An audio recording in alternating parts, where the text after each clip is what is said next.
기도하옵나이다. 아멘.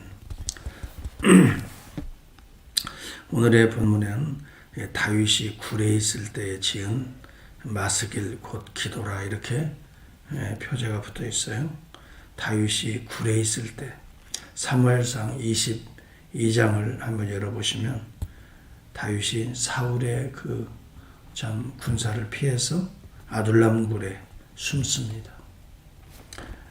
그때 다윗이 여기에 숨었다라는 소식을 듣고 사울의 합정에 견디지 못하는 많은 사람들이 다윗에게 몰려옵니다. 환난당한 자, 빚진 자, 마음이 원통한 자, 다 그에게로 모였고 그는 그 장관이 되었는데 그와 함께한 자가 400명 가량이었더라. 사무엘상 22장 2절 말씀이에요. 다윗이 이렇게 어려움을 겪으니까 주변에 어려움을 겪는 사람들이 모이는 거예요. 같은 마음이겠죠. 고통 속에 있기 때문에 고통스러운 자들이 모이는 거죠.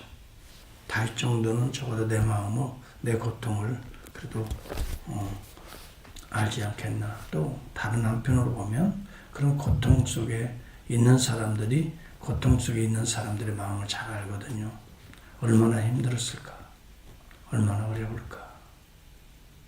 그런 마음이 있으니까 그냥 있을 수 없어요. 다윗을 찾아오는 거예요.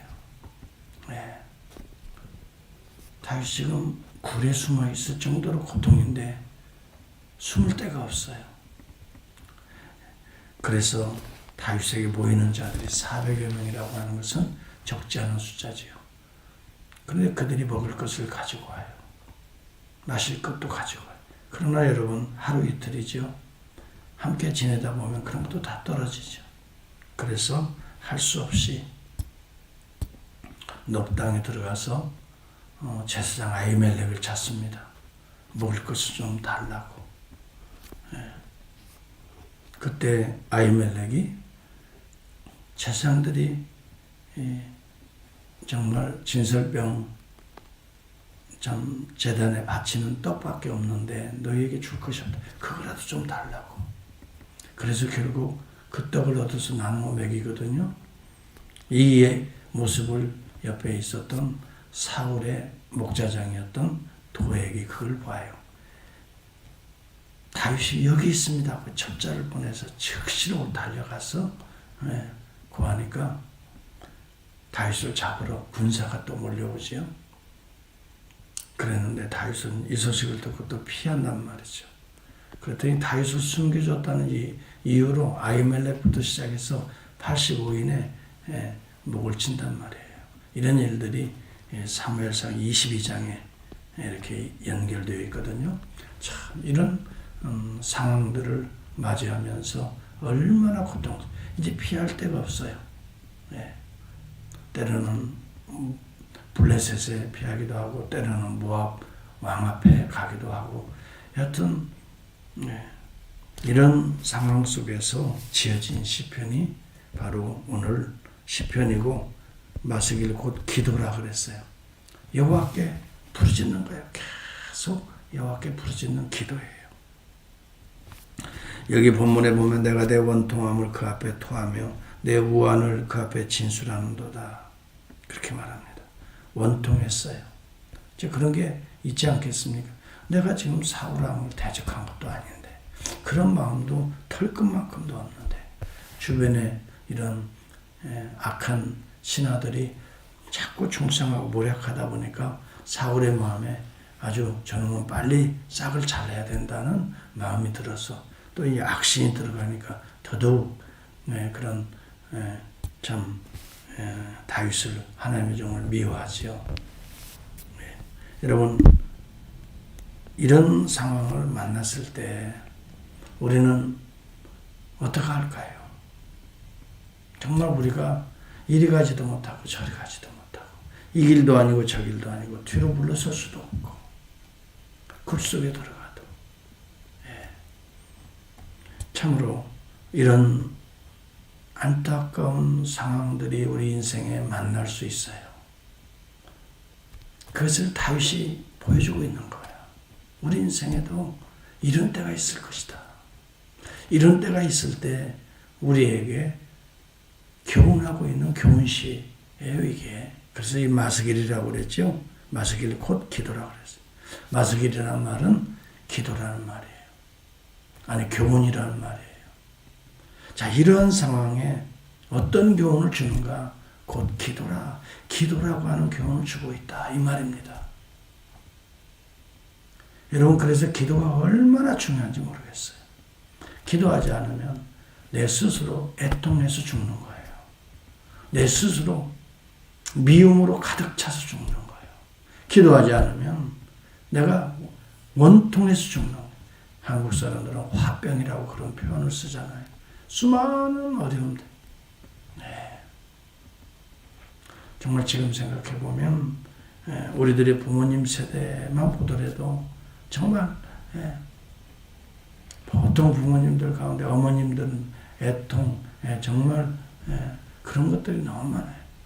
당시에 남편으로부터 정당한 사랑을 받지 못하고 얼마나 구박도 많이 받고 정말 매도 맞고 화병이라고 그러잖아요. 지금으로 말하면 암병입니다. 그게 다 암이에요. 그때는 그 암인지 뭔지 몰랐기 때문에 화병이라고 그래요. 참 우리가 그런 시대는 사실 지났어요. 지금은 오히려 참 편안한 가운데에서 우리가 또 당하는 또 다른 또 아니면 인간관계에서 사람과 사람 사이에 부닥치는 그런 관계에서 당하는 일들이 고통스러운 일들이 참 많아요.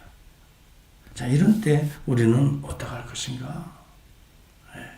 하나님을 향해야 된다 이 말이죠. 여기 이것을 우리에게 교훈하고 있어요. 내 심령이 속에서 상할 때에도 주께서 내기를 아셨나이다. 주님이 아시기 때문에 주님을 향하는 거예요. 나의 행하는 길에 저희가 나를 잡으려고 올무를 숨겼나이다. 내 우편을 살펴보아도 나를 도와줄 자가 없고 피난처도 없고 내 영혼을 돌아볼 자가 아무도 없나이다. 주님만 바라봅니다. 그래서 내가 주께 부르짖어 말하기를 주님만이 나의 피난처시요 생존 세계에서 나의 분기시라. 참 이런 고통에서 주를 바라보면서 주님이 인도하시고 피할 길을 주시고 참 구원받는단 말이죠. 마침내 이 모든 어려움을 극복하고 왕의 자리까지도 올리시는데 그분이 주님이셨어요. 여러분, 참으로 우리는 알아야 됩니다. 어려움을 당할 때에 끝난 게 아니다는 것이에요. 주님 바라보면 다시 소송할 수 있다는 거예요. 주님 바라보면 다시 일어설 수 있어요. 아무리 지금 어렵다 하더라도요, 여러분, 주님 바라보지 않는 게으름, 이것은 악한 일입니다. 여러분, 어렵다고 자꾸 자기 스스로 문제를 풀려고 하다 보면 더 꼬이게 되는 거예요. 그렇다고 뭐 보이는 것이 없어요. 지금 코로나 팬데믹 상황에서 주님 바라보지 아니하면 어떻게 해결하겠어요? 어느 목사님 어제 만났는데 자신은 존슨앤존슨 그 백신을 맞았다고 그러는데 한 번 맞으면 된다고 그래서 맞았다고 그러는데 존슨앤존슨 이 한국에서는요 이 접종을 중단했어요. 또 부작용이 뭐 또 아직 있어서 그 임상 결과가 완전하지 못하다고 그래서 참 이 원래는 이 역병을 퇴치할 수 있는 이런 예방약이나 아니면 백신들이 한 10년 가까이 연구에서 나오는 거라는데 우리는 뭐 1년 가까이 이렇게 해서 만들어내는 발달이 됐죠. 과학이 발달이 되고 그렇지만 이것도 우리가 완전히 의존할 수는 없어요. 그러나 여러분 안 맞는 것보다는 맞는 게 100번 낫죠. 그래서 다 접종을 했는데 여러분 이 과학적인 기술을 우리가 의지하고 살아가는 건 아니에요. 우리 주님을 의지하고 주님 바라보고 또 우리의 삶에 여러 가지 얽힌 문제들 주님께 아뢰읍시다. 이 아침에 그저 주님 하고 여기 다윗이 부르짖듯이 우리의 심령에 부르짖음을 가지고 주님을 향하게 될 때에 우리 주님께서 사실은 다윗의 이 고통보다 더 심각한 고통, 애통이 주님에게 있었어요. 그럼에도 불구하고 주님도 아버지께 간구하면서 이 모든 죄의 구속을 이루시고 죽음까지 이기시고 오늘 보좌 우편에 앉으신 그분이세요. 그분을 바라보면 그분께 나아가면 오늘 우리의 모든 문제들을 다 아시는 그분이. 여러분 히브리서 5장 7절을 한번 찾아봅시다. 히브리서 5장 7절입니다.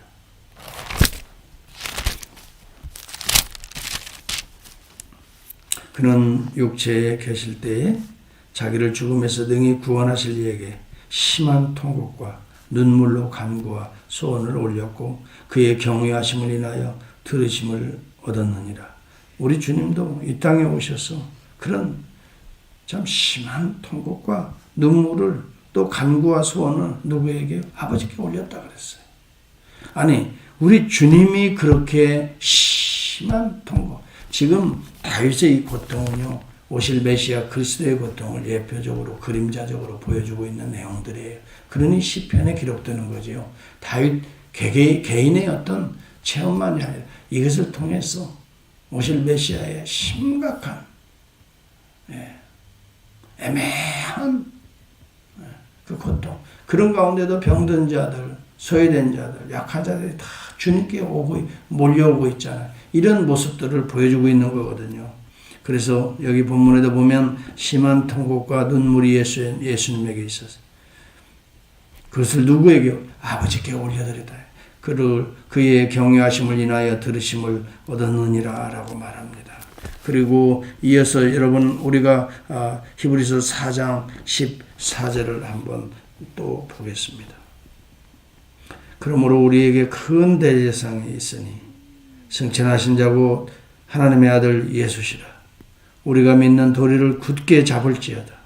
우리에게 있는 대제사장은 우리의 연약함을 체휼하지 아니하는 자가 아니요 모든 일에 한결같이 시험을 받은 자로되 죄는 없으시니라. 그러므로 우리가 긍휼하심을 받고 때를 따라 돕는 은혜를 얻기 위하여 은혜의 보좌 앞에 담대히 나아가라. 이렇게 말씀하고 있어요. 우리 주님이 우리가 겪어야 될 심각한 애통과 통곡을 우리 주님이 먼저 다 대신해서 겪어버리셨다는 거예요. 그리고 이것을 통해서 우리의 죄를 다 구속하셨다는 거예요. 여러분 예수 그리스도로만 바라본다면 모든 문제가 길이 보여요. 길이. 우리 주님은 그것을 피하신 것이 아니에요. 우리가 겪어야 될 모든 심한 통곡과 애통, 애간장이 떨어지는 모든 십자가에서 내가 죽어야 될 그 형벌까지 받으시고 내가 들어가야 될 죽음의 문까지도 무덤까지도 주님이 들어가셨어요. 우리 주님은 우리가 감당해야 될 모든 것들을 다 겪으신 분이에요. 이것은 주님이 모르실 것이다. 천만에요. 여러분이 모르고 있는 거예요. 주님을 아직도 모르고 있다는 거예요. 주님 다 알고 계세요. 그렇기 때문에 은혜의 담대한 보좌 앞에 나갑시다. 그리고 간구합시다. 주님께서 세계를 열어주실 줄을 믿습니다. 왜냐하면 다윗을 보세요. 이렇게 고통 속에 사무엘 상 22장에서 끝나는 게 아니었어요. 아둘람 굴에서 끝나는 게 아니에요. 그는 그때 그런 고통과 심각한 좌절과 절망 가운데 있었지만 사무엘 상 22장에서 끝나는 게 아니라 사무엘 하로 이어지고 있다는 말이죠. 그는 이런 과정을 통해서 새로운 길들을 우리 주님이 다 열어주셨어요. 이것을 생각해 보면 우리 주님이 열어주신 하늘문이 있습니다. 은혜의 담대한 보좌 앞에 오늘도 나아갈 때 우리에게 오늘 닥칠 문제까지도 우리 주님은 다 감당하신 분이에요. 우리가 당할 애통함까지도 주님이 다 감당하셨어요. 주의 이름을 부르면서 오늘도 이러한 어려운 환난의 때를 잘 이겨내고 깨어있는 귀한 성도들이 될 수 있기를 축복합니다. 기도하겠습니다.